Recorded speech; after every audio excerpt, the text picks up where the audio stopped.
Welcome to Long Live the Queen. Long Live the Queen has often been described, particularly in the Steam reviews, as the Dark Souls for anime girls. And in this game, you play in particular as one girl named Elodie, who was the royal princess to a kingdom, and then her mother suddenly died and is taken away from school and is asked to come back and learn to live how to become queen for her country. And obviously, a lot of things happen along the way, and with any good royalty simulator, you have the potential to die.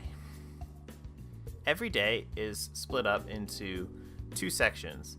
The first section that you see me working through here is a selection of classes. Every day, you have two different classes which you can choose to up different stats, and there's a lot of stats. All of these stats are affected by your current mood for the day, which is based upon various events which happen around you and anything that you can do in the latter part of the day. In the latter part of the day, you either will have an event happen, as a lot of these things are flashing by you on your screen, or you get to choose a different activity to do.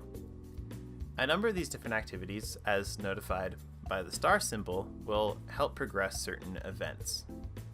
Obviously, you want to try and figure out the event train, which will get you to reach your coronation alive. This is actually pretty difficult because there's a lot of different events that go on, and you can't possibly succeed at every different skill check along the way.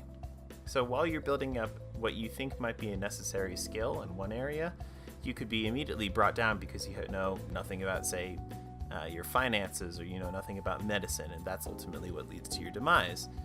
Additionally, because you don't know court etiquette, you could end up insulting a neighboring dignitary and then cause war upon your area, and then they come and overthrow you. Or you could piss off the peasantry and then they come and lynch you because they don't want you to be their ruler. So, as you have heard here, there's a huge number of ways that you can fail.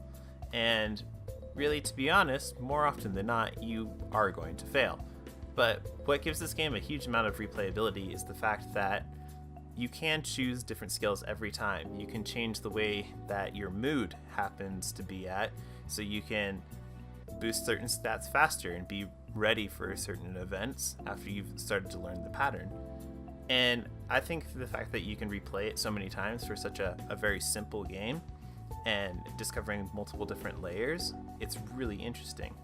I've played through the game. I've put in about 15 hours, so I've done maybe about 30-ish playthroughs, and I've died a lot of times, but at the same time, I have succeeded 3 times, and those 3 times that I did succeed, they were completely different from one another, and that's something which is really special in these kind of procedurally based games.